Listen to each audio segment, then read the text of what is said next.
الرجوع عربي مع سليم. Retour arabe avec Salim. في نشرة الرجوع عربي مع محسن السلام عليكم. وعليكم السلام. لا الحمد لله. كيف حالك؟ جميل جدا.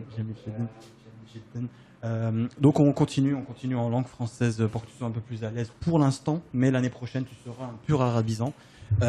On va essayer de justement parler de cette magnifique conférence qu'on va faire samedi 7 juillet, et on vous invite tous les Toulousains, tous les Occitans, tous ceux de la région, toute la France et le monde, si vous êtes de passage, bien sûr, parce qu'il y a l'aéroport international aussi, il ne faut pas l'oublier.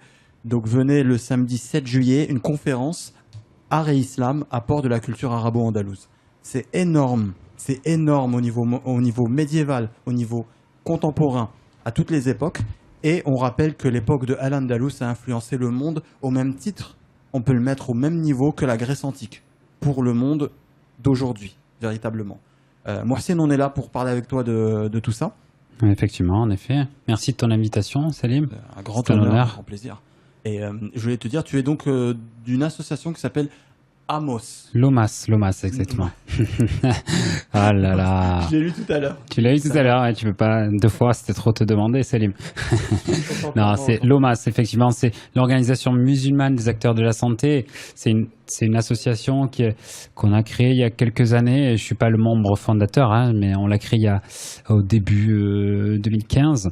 Okay, 2015-2016, on a créé, c'est que des jeunes dans le monde médical, des médecins, des pharmaciens, des dentistes, des sages-femmes, des kinés, des infirmiers, des ergothérapeutes, des ingénieurs dans la santé. On l'a créé, on avait besoin de se réunir, tout simplement, un besoin de communauté, mais pas de communautarisme. On se trompe pas. On a besoin de se réunir autour de valeurs centrales, autour d'une éthique qui est commune. Et parmi cette communauté, beaucoup avaient besoin de culture, beaucoup avaient besoin de s'enrichir, parce que finalement, c'est un milieu ou c'est un style d'études qui nous concentre beaucoup sur nos études, et on manque fondamentalement de culture, malheureusement, dans notre communauté déjà à la base. Oui. Et en plus, si on a fait des études un peu poussées du monde médical, c'est compliqué.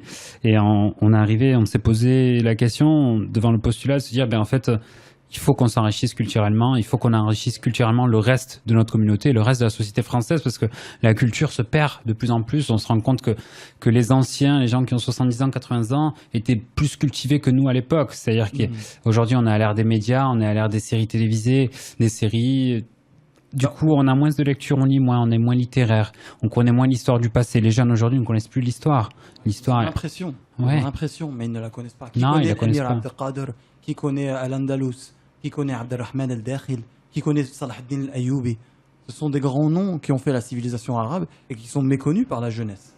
Bien sûr. Mais même, c'est sûr, de plus en plus la culture, mais même au sein des jeunes médecins, médecins déjà de manière généraliste, et en plus les médecins d'origine maghrébine, fils d'immigrés, voire de culte musulman, musulman. Il y en a beaucoup qui ne savent pas qu'Avicenne et Averroès étaient musulmans. Il y en a beaucoup. Moi, j'ai lu il y a encore pas très longtemps qu'Avicenne, ça voulait dire Avicenne, Sina, Ibn Sina. Ibn Sina, c'est son nom, mais la médecine, c'est Mahat Sina. Mahat Sina ou quelque chose, Marat Sina. Et ça voulait dire ça a donné le mot médecine. Mais c'est carrément une phrase en arabe, médecine. Oui, bien sûr. Qui collait à la capacité de Ibn Sina avec son canon de médecine. Qu'on peut retrouver, qui est réédité, mais il faut prendre beaucoup de recul pour bien comprendre ce qu'a voulu dire Ibn Sina, et surtout la logique, parce que c'est le début de la médecine à cette époque-là. Oui, il faut le remettre dans son contexte. À l'époque de la médecine n'était pas du tout la même. À l'époque, il y avait beaucoup de médecins, de chirurgiens, c'était des barbiers. C'est-à-dire que la personne qui vous taillait la barbe, vous enlevez la vésicule. Tout simplement. Et Avicenne et Averroès, ça fait partie des gens qui ont révolutionné, qui ont fait avancer énormément la médecine et la chirurgie. Moi, il y en a un qui me fascine tout particulièrement, parce que j'ai même fait une exposé à la fac quand j'étais à l'université à Paris il y a très longtemps. C'était Cheikh al-Zahraoui. Oui. Zahraoui qui a inventé la cautérisation des artères. Exactement. Et cet homme m'a toujours fasciné parce qu'il avait un côté... C'était vraiment un andalou, c'est-à-dire qu'il avait le côté artistique à côté. C'est de lui qu'on doit le côté ramener des fleurs aux malades. c'est vraiment de lui. C'est-à-dire que c'était à la fin de son livre et il disait n'oubliez pas de ramener des fleurs aux malades. Donc et c'est resté cette culture, cette tradition. Magnifique. Je vais Oui. te poser une question qui moi, me semble très, très pertinente. Pour avoir une bonne base dans la vie ou dans les études, mais restons dans le domaine des études, connaître sa culture, c'est pas négligeable quand même. Non, c'est connaître sa culture, c'est se connaître soi-même, tout simplement. Si on sait pas, si on comprend pas la culture qui nous a été transmise par nos parents, ben on ne sait pas qui on est, on comprend pas l'éducation que nous a transmis nos parents, tout simplement. Ouais, Il n'y a pas plus à dire, il n'y a pas beaucoup plus à discuter dessus. C'est si tu ne sais pas la culture d'où tu viens, la culture qu'on t'a transmise, tu sauras pas qui tu es, tu sauras pas où tu vas. exactement, exactement. Et ça, c'est quelque chose qui est vraiment très, très, très, très, très, très lourd et puissant. Donc voilà, j'espère qu'on sera un exemple. Moi, je pense que Toulouse a quand même une particularité. Je ne sais pas si tu le ressens, Mohsin, mais Toulouse a quand même une particularité moyenâgeuse, rien que dans son centre-ville ou dans son histoire ou dans la mentalité des gens. Il y a un côté arabique très fort. Oui, bien La sûr. tradition. Il suffit d'aller. Oui, vas-y. Tu vas au quartier Saint-Michel. Tu vas au quartier Saint-Michel, tu passes devant l'ancienne prison, tu lèves les yeux et tu fais. Mais j'ai reculé de 600 ans en arrière, 800 ans, voire T'attends plus. juste l'Eden. T'attends l'Eden, tu te dis ouais, mais en fait non, il arrivera pas. Il arrivera pas. Et heureusement qu'il arrive pas parce que c'est la France, et c'est comme ça, c'est un pays qui est laïque. Mais voilà, c'est un autre débat. Mais tu lèves les yeux et tu te dis waouh, il y a beaucoup de l'héritage, il est là. La vraie défaite des Arabes en France, c'est pas Poitiers, c'est pas la bataille de Poitiers. Si on remonte l'histoire, c'est la bataille de Toulouse. Il y en a beaucoup qui disent que c'est la bataille de Toulouse. Après, il y a eu quand même des émirats qui se sont greffés Bien à sûr. Carcassonne, à Narbonne. À Narbonne, l'émirat de Point. Narbonne, il y a toujours l'église, il y a toujours un château de l'émirat de Narbonne. Donc, on parle pas souvent des victoires, on parle des défaites. Des défaites, malheureusement. bien sûr. Mais Les victoires ont été très grandes aussi. en fait, des Arabes. les défaites font suite à beaucoup de victoires. C'est-à-dire que les gens qui sont arrivés ont fini par perdre. Mais avant de perdre, elles ont gagné beaucoup. Oui, Elles ont exactement. gagné beaucoup, elles ont transmis beaucoup. Aussi. Elles ont transmis. Ça, On va parler de l'Andalousie. L'Andalousie, tout ce qui est mécanique de l'eau. La mécanique de l'eau, c'est les Arabes en Andalousie. complètement avec les Tout fameuses ce qui est norias. culture, c'est grâce aux Arabes de l'époque. Oui, avec les fameuses C'est- norias qu'on retrouve dans certains coins d'Andalousie, Andalusia sur le coup, avec l'accent, parce que c'est plus El Andalus. El Andalus c'est plus grand que Andalusia. Il y a une petite Subtilité. différence entre les deux. Et on peut retrouver les norias dans leur état dans leur état de fonctionnement à Hama en Syrie encore. Donc ils les ont gardés de manière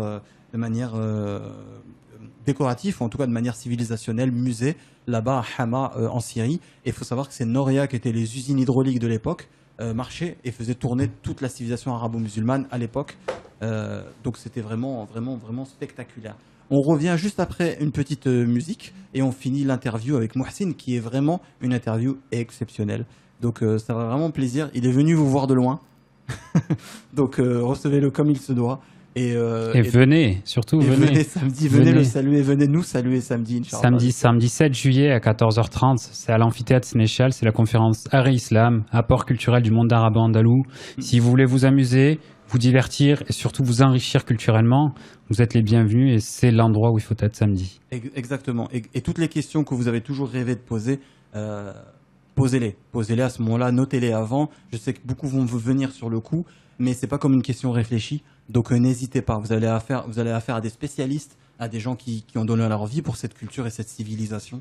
Donc vraiment, venez de tout cœur et posez vos questions. Ils se feront un plaisir de discuter avec vous. Samedi après-midi, il va faire super beau, dans un superbe cadre.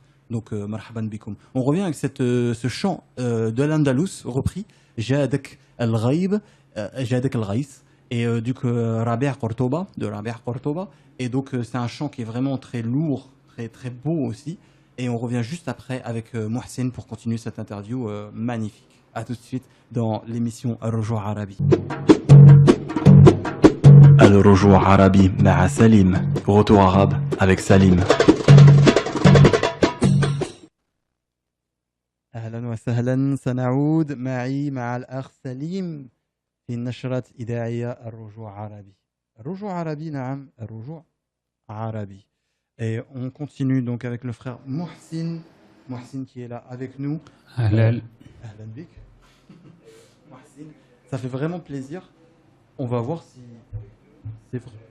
on va voir si vraiment on va continuer dans. En fait, on va parler d'un peu d'organisation et on va revenir sur le thème.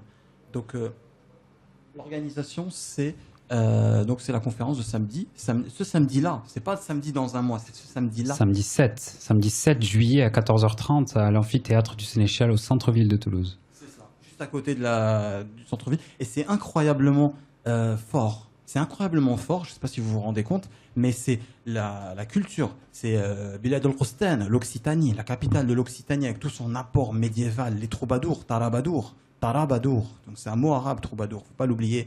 En tout cas, un mot arabe occitanisé, donc de ce mariage-là magnifique. Et on a Al-Andalus à côté. Et on est dans l'endroit le plus beau, c'est-à-dire on est vraiment collé au Capitole, la salle du Sénécal, comme on dit ici. On m'a tapé sur les doigts, on m'a dit Sénécal, ça se voit que t'es pas d'ici. Ah, je suis bordelais, hein. Excusez-moi, messieurs les Toulousains, je me suis incrusté chez vous. Marhaban. Et du coup, ça va être incroyable, l'ambiance va être très belle, il va faire beau. Donc venez entre amis, venez entre familles et amenez des gens aussi. Amenez des gens qui se posent des questions sur la culture arabe. Qui se disent c'est quoi les Arabes? C'est quoi cette langue, cette culture? D'où ça vient? Pourquoi tant d'influence? Amenez-les pour qu'ils écoutent, pour qu'ils voient, pour qu'ils sentent cette ambiance arabique. Bien sûr, amenez. Si vous connaissez des gens qui ont peur des Arabes, amenez-les. De quoi on a peur? On a peur de ce qu'on ne connaît pas. C'est la xénophobie, la peur de l'étranger. On a peur quand on marche dans le noir parce qu'on ne sait pas où on va. Alors que si on rencontre les gens, si on va rencontrer l'étranger, on se rend compte que l'étranger est bon, l'étranger peut être aussi bon, voire meilleur que nous. Il y a finalement de la peur, on finit par l'aimer. Amenez-les et nous sommes prêts à aimer toute la communauté toulousaine. Exactement. Et Occitane en général. Ça va être vraiment fort. 3 invités de qualité.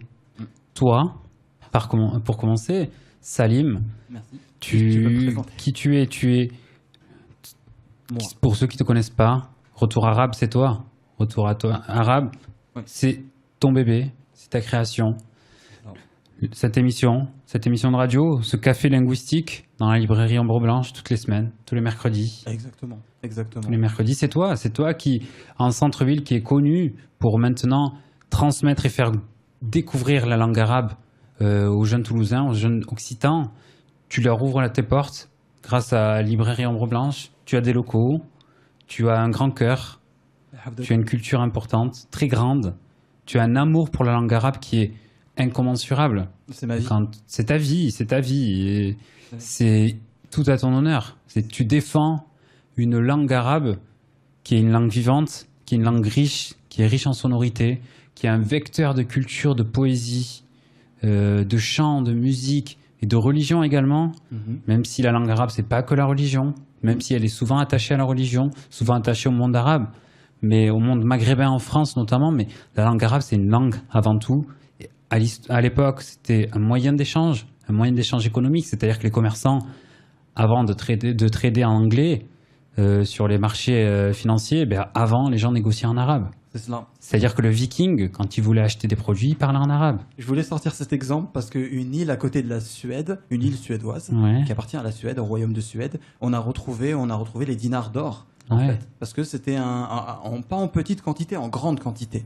Donc, matbou'in min Qurtuba wa min Baghdad. Donc, dans les dinars d'or, c'est-à-dire que les Vikings savaient que c'était une monnaie comme aujourd'hui le dollar, le dinar.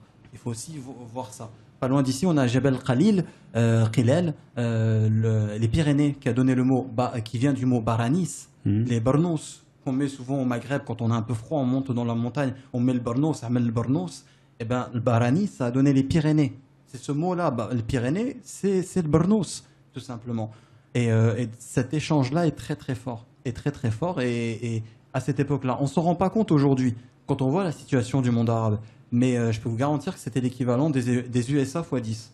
Et ça, c'est très fort. Bien sûr. C'était en termes de population, de dynamisme et de modernité, c'était la pointe dans le monde. C'était Louis XIV pour l'époque, c'était le roi Soleil. Sauf qu'en fait, c'était le roi Soleil dans tout un empire. C'était la religion qui rayonnait, c'était le peuple, la communauté, la culture. Mais il n'y avait pas que la religion, parce qu'il y avait différentes religions qui s'associaient. C'était des terres où en fait le respect des religions, il y avait un œcuménisme qui était important. Tout ça pour se focaliser sur les créations, que ce soit l'architecture, la calligraphie, la gastronomie. Ce peuple andalou, ce peuple arabo-andalou même, a énormément fait évoluer la société. Et il y a beaucoup d'empreintes dans la société occidentale qui viennent du monde arabo-andalou. Exactement, exactement. Et ça, c'était quelque chose de très fort. Le fait arabe-européen existait, et pour moi, existera toujours. Donc c'est une partie de l'Europe. Europe, c'est un mot arabe. Gharb, Europa, al-Gharb. Ça vient de là. C'est une dérivée du mot Gharb, l'Occident, tout simplement. Et on a encore une région au sud du Portugal qui s'appelle Algarve. Algarve, c'est le Gharb, tout simplement. Et on a tout ce lien-là. Pour revenir sur Salim Ben Abderrahman, je parle de moi à la troisième personne, ça fait flipper. Donc moi, je suis issu donc d'une tradition. Je suis pas tombé d'un arbre, alhamdoulilah. Donc la tradition des gens de Tlemcen, des gens bilad muhaddissine de Tlemcen qui avant venaient de Cordoba, de Cordoue. Donc beaucoup tenaient l'administration de Al-Andalus. Les gens de Cordoue tenaient l'administration et après la chute d'Al-Andalus, ont migré sur Tlemcen. Fès aussi. Fès et Tlemcen sont des villes sœurs. Mais en ce qui me concerne, la ville de Tlemcen est une ville qui a supporté les derniers soubresauts de l'administration de ces gigantesques pays qui est Al-Andalus. Donc moi, je viens de toute cette tradition de l'muhaddissine, de Chouyour, qui ont transmis cette façon, cette école de pensée qu'on retrouve dans le vert et blanc. Le vert et blanc, c'est les Omeyyades, c'est le plus grand royaume arabo-musulman. On le retrouve dans plein de choses. C'est les couleurs de Retour arabe, d'ailleurs, les Omeyyades. Et Blas Infante, espagnol converti à l'islam, andalou, de Ishbilia, de Séville, a remis les couleurs vert et blanc. Et il l'a remis au prix de sa vie, la Rahmo. Donc il a été tué par Franco pour être revenu à l'époque de Al-Andalus, pour avoir dit non, nous on est une grande civilisation en Andalousie. Et Franco a décidé de le faire assassiner et de changer sa maison qu'il avait construite, qui était Dar al-Farah. Dar al-Farah, aujourd'hui, c'est le musée de Séville, et ils lui ont changé son nom, mais à la base, Blas Infante, il l'avait appelé Dar al-Farah. Voilà, donc vous voyez que tout est lié, c'est des immenses ramifications. Revenons sur le côté pour la conférence du 7 de ce samedi à ce qu'il y a autour. Donc les trois, oui, on en a parlé que d'un seul. On n'a parlé que de toi. Oh là là. Non, Salim, tu n'es pas mégalo, non. Là, faut que j'arrête. Donc on a parlé de toi, effectivement. Le deuxième conférencier est professeur à l'université de Toulouse de Mirail. C'est Dominique Clévenot. Dominique Clévenot qui est très connu sur la région toulousaine, sur l'Occitanie. Il enseigne à l'université, il enseigne les arts plastiques et les sciences de l'art, tout simplement. L'art avec un A majuscule. D'accord. Il est spécialiste de l'art islamique. Il a publié une esthétique du vol avec un essai sur l'art arabo-islamique, excusez-moi. Un essai sur l'art arabo-islamique. D'accord. Il a publié également d'autres ouvrages. Il a collaboré pour traduire de l'espagnol l'art en Espagne et au Portugal. Et l'art en Espagne et au Portugal, parmi l'art en Espagne et au Portugal, il y a l'art arabo-andalou. L'art arabo-andalou dans toute la péninsule ibérique. Mais c'est vachement intéressant ce que tu dis, parce que moi, pour retrouver des choses de Al-Andalus, ce que je faisais avant, quand j'étais plus jeune, à l'Institut du monde arabe ou dans d'autres endroits, j'allais chercher dans les sources espagnoles. Et non dans les sources arabes. Parce que les sources arabes étaient trop contemporaines. C'est-à-dire que les sources espagnoles avaient gardé la spécificité, parce qu'entre guillemets, ils avaient vaincu Al-Andalus, donc ils gardaient certaines spécificités dans ce qu'ils avaient vaincu, volé par exemple. Donc ils gardaient des choses et ils disaient oui, on a racketté l'émir de Séville pour pouvoir obtenir cela. Et cette information, on ne pouvait pas l'avoir avec les sources arabes. Les sources marocaines notamment et les sources algériennes ne donnent pas ce genre de détails. Parce que ces sources sont perdues, elles sont restées sur place.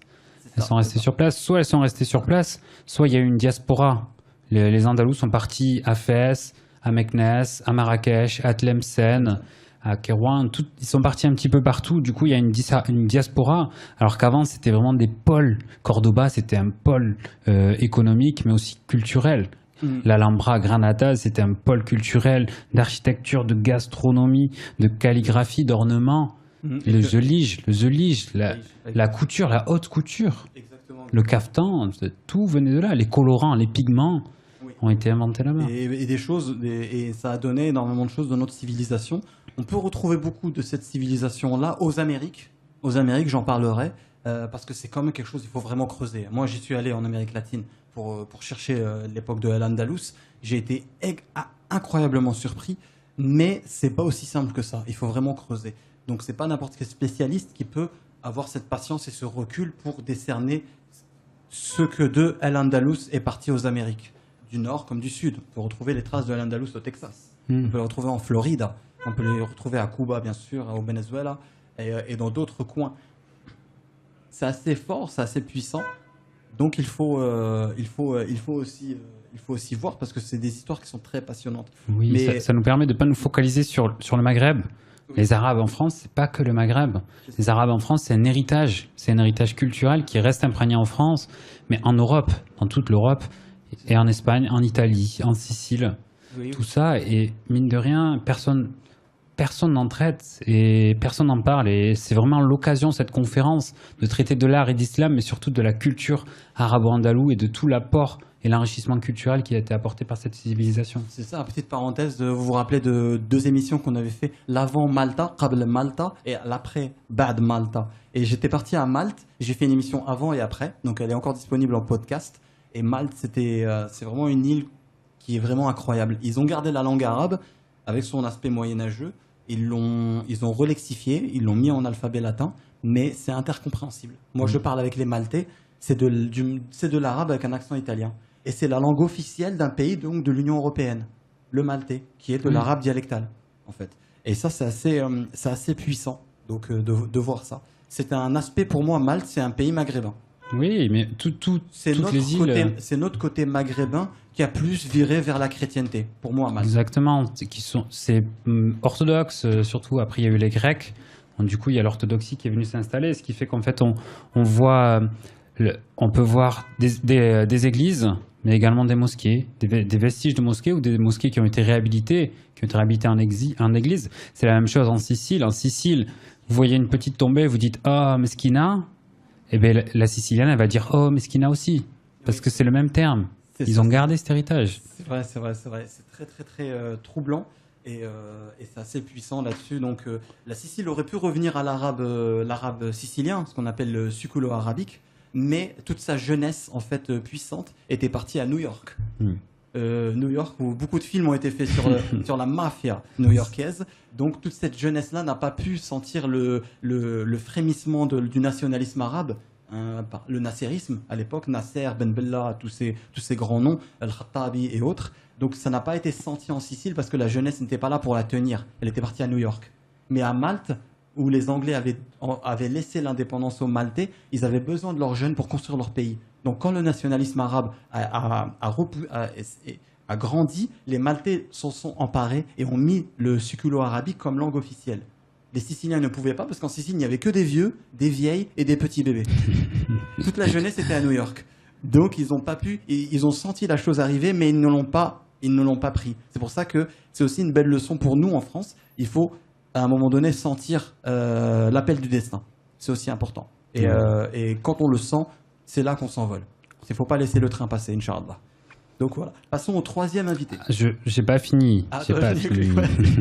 Non, après toi, Salim, qui va nous parler de la langue arabe, Dominique Lebdo, qui est professeur à l'Université du Mirail, où il enseigne les arts plastiques et les sciences de l'art, va aborder les grandes orientations esthétiques islamiques dans les domaines de la peinture, de l'architecture, de l'ornement et de la calligraphie. C'est quelqu'un qui a une éloquence hors pair, qui a une énorme culture, qui est très réputé au niveau local, national, qui est un des référents dans ce domaine, dans l'art et l'esthétique du monde arabe, du monde islamique.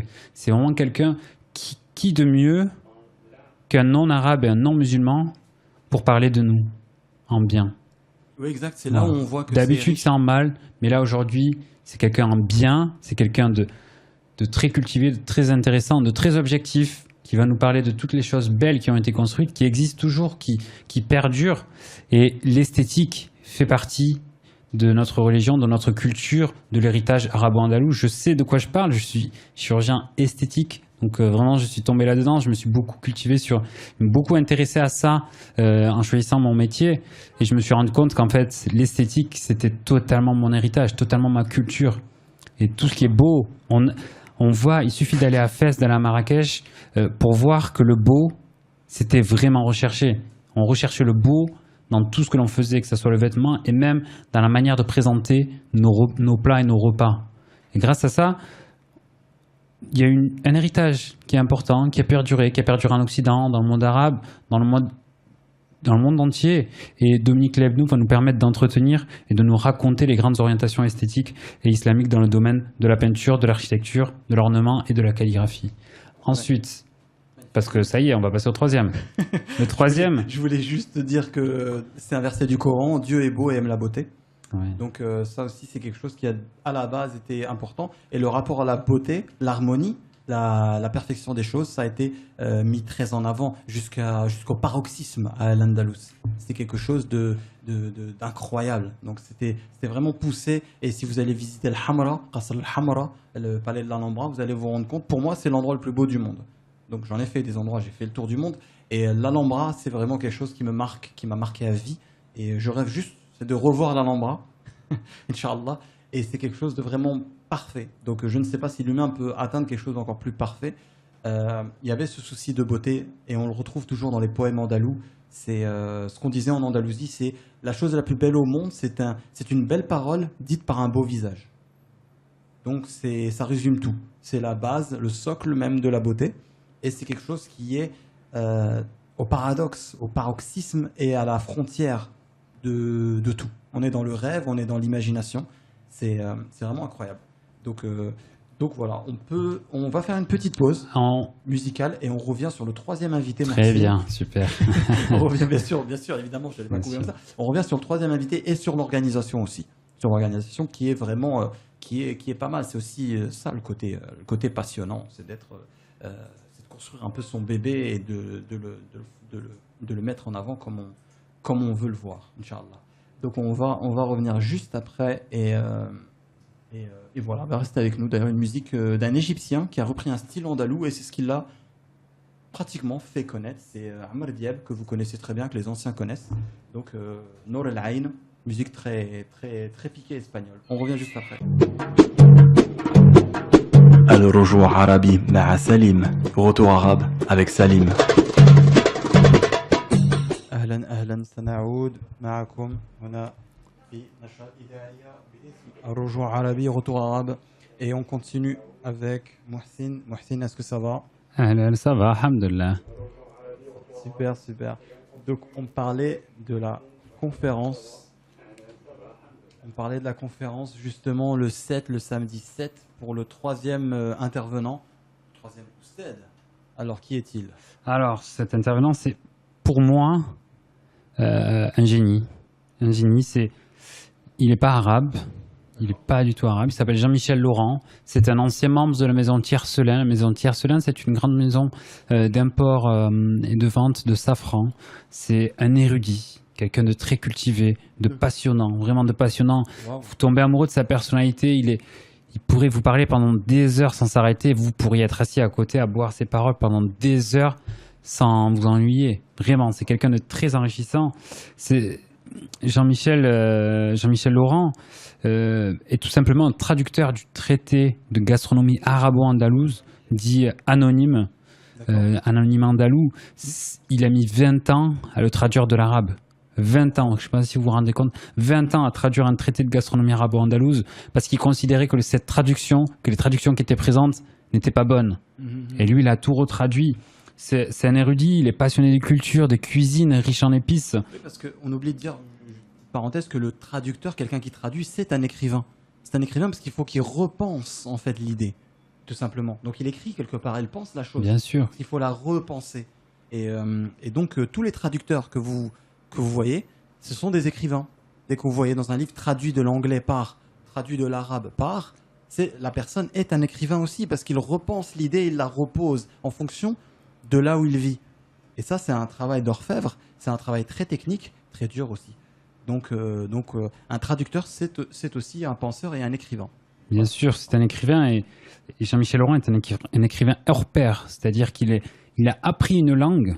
Il a appris une langue pour pouvoir traduire un traité qui lui était cher. Apprendre une langue pour traduire un livre, c'est fort. Carrément. Et Jean-Michel Laurent nous fera voyager dans le monde andalou. Il va nous faire découvrir la cuisine quotidienne des Arabo-Andalous, de toutes conditions et de toutes religions, avec des recettes qui venaient d'Espagne, du Maghreb et toutes les recettes des différentes communautés judéo-chrétiennes et musulmanes. C'est vraiment quelqu'un de passionnant. Il connaît plein d'anecdotes, vraiment beaucoup d'anecdotes. Je ressors toujours l'anecdote qui m'a sorti. Qui, parmi nous, parmi les auditeurs, parmi la communauté occitane, parmi les Toulousains, qui connaît l'origine du mot sorbet? Le sorbet, la glace qu'on mange à la plage, eh bien, le sorbet vient de l'arabe.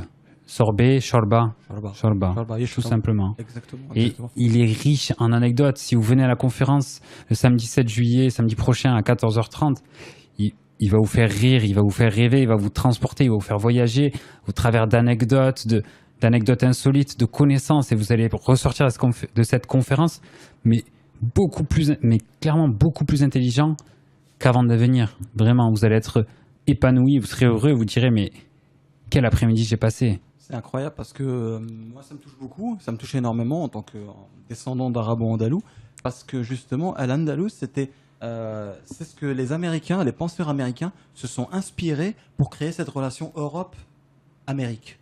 C'est-à-dire qu'un Américain des USA, du Canada ou autre, du Brésil, va regarder l'Europe avec une certaine affection. Et cette affection-là, cet esprit de l'affection vient d'Al-Andalus. C'était les Arabes de l'Andalus qui voyaient l'Orient avec une affection, l'Arabie, la Mecque avec une affection toute pareille. Ils écrivaient des poèmes sur leurs origines. Donc, je me rappelle même d'un voyageur arabo-andalou qui était parti en Arabie et qui était originaire d'une tribu et qui a fait un poème pour cette tribu. Et cette tribu est sortie, 1 million de personnes est sorti pour l'accueillir. Il disait, c'est notre descendant. C'est comme ici, on pourrait dire, c'est le cousin d'Amérique qui revient. Donc cette relation-là affective avec une terre d'origine, d'ancêtre, ça vient aussi d'Al-Andalus. Et on se piquait à Al-Andalus à ramener des choses de Bagdad. Par exemple, les Mille et une nuits, il a été amené à Al-Mansour pour se piquer, de voir qu'est-ce qu'ils font en Irak à ce moment-là. Et à chaque fois, Al-Andalus a été un creuset donc de passage. Il fallait aussi montrer aux Européens que notre civilisation, c'était la meilleure. Il y avait aussi ce côté-là. Donc, une sorte de concurrence civilisationnelle, une concurrence culturelle. Donc, et ça faisait proliférer des milliers et des milliers de penseurs et d'écrivains. Donc c'est vraiment génial que ce troisième penseur, Jean-Michel Laurent, s'intéresse à cet état d'esprit. Donc c'est très touchant. Même. C'est très, très, très touchant. Moi, j'étais impressionné par l'effort qu'il a fait pour s'intéresser à cette culture qui est devenue sa passion maintenant. Il vous en parle comme si c'était son bébé, comme si c'était un de ses enfants. Il vous en parle avec le sourire, avec les yeux qui brillent. Et juste ça, moi, ça m'a donné envie de concrétiser le projet de la conférence et de se dire, je ne peux pas laisser cet homme-là inconnu de notre communauté. C'est pas possible. Cet homme-là, il faut qu'il soit connu. Il faut qu'il soit connu, il faut qu'il nous fasse rêver à nous aussi et qu'il nous rende heureux, tout simplement. C'est ça. C'est vraiment très, très touchant ce que tu dis. Ça me rappelle pas mal l'interview que j'ai fait avec Marc Lopuy aussi, oui. Qui est un génie du oud et qui a écrit beaucoup de livres, il a fait beaucoup d'albums et qui n'est pas très connu en France par la communauté arabe, alors qu'il a fait énormément, il a recréé le oud maghrébin. Et donc c'était avec un grand honneur que j'ai fait une émission avec lui que vous pouvez retrouver sur la chaîne YouTube Retour Arabe Rejouer Arabi. Tant qu'on parle de oud, il va y avoir, tout simplement, il va y avoir un concert de oud et de chant arabe avec un joueur de oud autodidacte qui vient de l'Occitanie, qui est occitan, qui est originaire de Gaillac, qui s'appelle Lagdar Anou, qui est un excellent joueur de oud, qui est très connu, qui est vraiment un des petits émissaires de l'Institut du monde arabe, qui est vraiment, c'est leur poulain, ils l'adorent. Un joueur, moi, vous le voyez sur Internet, sur Facebook, sur YouTube. Sa vie est enrichissante, sa vie est intéressante, et ce qu'il fait de ses doigts, c'est magique, c'est magnifique. Vraiment génial. Et une chanteuse aussi. Et une chanteuse, effectivement, Suzanne Abdelhali, qui est une chanteuse d'origine irakienne, qui vit à Montpellier aujourd'hui, qui a une voix mais douce, envoûtante, magnifique, qui, juste par sa voix, vous êtes amoureux. Vraiment, juste sa voix vous rend amoureux d'elle, sans jamais l'avoir vue. Et vous la verrez au cours de cette conférence samedi prochain, 7 juillet, à l'amphithéâtre du Sénéchal. C'est un amphithéâtre qui a une caisse de résonance qui est magnifique, où il y a des concerts de musique classique, et vous allez la voir s'épanouir dans cet amphithéâtre, mais vous direz, mais quel travail, quel artiste, quel artiste, ça va être magnifique. C'est un spectacle de chant et de musique arabe. Le spectateur sera convié dans un voyage qui va le mener du Moyen-Orient jusqu'au Maghreb. C'est toutes les plus grandes émotions de la Méditerranée vous seront transmises à ce moment-là. Vous allez vibrer, votre cœur va vibrer. C'est vraiment, ça me donne envie d'y aller. C'est magnifique. Mais oui, mais venez. C'est samedi prochain, tout simplement à 14h30. Les réservations. Il y a un événement sur Facebook de cette conférence. Il y a aussi le site pour réserver. Il y a des places. Ça va être magnifique. C'est grand. L'amphithéâtre est magnifique. Vous verrez, il y a un espace. C'est un énorme espace où il y a de la verdure. Il y a des espaces de promenade. Et dans cet espace-là, on va pouvoir faire une exposition de calligraphie par Hosni Benasr, qui est dans la cour, dans la cour, bien sûr, oui, qui est très connu. C'est un calligraphe qui est très connu sur la région de Toulouse, que tu connais. Je pense que tu peux le décrire mieux que moi. Bah, en fait, si vous voulez, vous l'avez sûrement vu. Si vous avez fait si vous vous baladez un peu au centre-ville, à côté du Capitole, vous avez dans les rues. Donc, il est posé et fait des calligraphies in the street. Donc, des gens viennent, il leur écrit leur prénom en arabe et il peut le confectionner en cadre ou en feuillet. C'est au choix. Donc oui, il fait ça depuis longtemps. Et il est connu, il a pris art là-dessus. Et il est issu d'une famille d'artistes. Une famille d'artistes. Exactement. Voilà. Ils ont créé une famille d'artistes qui a mis en œuvre ou qui a élaboré un nouveau style de calligraphie qui leur est propre. Parce que eux, ils ne voulaient pas juste prendre l'héritage de la calligraphie, ils voulaient le faire évoluer. C'est-à-dire que juste prendre un art sans le faire évoluer, juste rester de manière stagnante, pour eux, c'était inconcevable. Ils ont pris cet art et ils l'ont amélioré, ils l'ont optimisé dans leur cœur, dans leur cerveau, dans leurs doigts, tout simplement, leurs doigts de magie. C'est de la magie ce qu'ils font. Exactement. Vous leur donnez un prénom et il vous fait un tableau. C'est magnifique. Oui, carrément. Et c'est ça qui est la magie de l'art. Après, ça pousse à l'imagination. Donc, c'est toutes ces choses-là. Le public pourra interagir aussi. Donc, on vous invite aussi à poser des questions, à préparer vos questions aussi, si vous en avez, parce que comme ça, la question réfléchie est meilleure que la question sur le coup. C'est toujours comme ça. Donc, venez. Il y aura beaucoup d'informations qui vont être données aussi. Ce sera sur PowerPoint, donc écran géant. Bien sûr. Toutes les choses. Donc, n'hésitez pas à poser des questions après pour les détails, parce que chaque chose liée à un détail. Moi, j'ai donné une conférence en début mars, et en fait, il y avait tellement de détails que j'ai essayé de donner le plus, mais c'est trop grand. La culture arabe, c'est vraiment trop grand. Elle est au centre du monde, elle est liée à toutes les autres cultures, donc c'est normal qu'elle est familière à tout le monde. Voilà, donc n'hésitez pas à poser des questions très ciblées pour avoir une réponse qui se rapprocherait de la cible de la réponse, parce que le sujet est très très très vaste et j'en sais quelque chose. Super. Qu'est-ce que je voulais aussi rajouter, Mohsen? Vraiment grand plaisir à toi, bienvenue à toi. Mais merci beaucoup. Merci beaucoup. Je n'hésiterai pas à revenir si tu invites. Carrément. Et toi, n'hésite pas à venir auprès de nous, de notre association des jeunes médecins, des jeunes étudiants en médecine, pharmacie, dentistes, sages-femmes, infirmières, des kinés, tout ce qui est métier paramédicaux, des gens dynamiques pour Toulouse, pour le national. Tu es le bienvenu, marhaba. Bah oui, carrément. Moi, ça me touche beaucoup parce que c'est vachement intéressant. Moi, je m'intéresse énormément à l'anatomie, à plein de détails comme ça qui est lié aussi au développement de la culture arabe, dans le sport, dans l'épanouissement, dans plein de choses.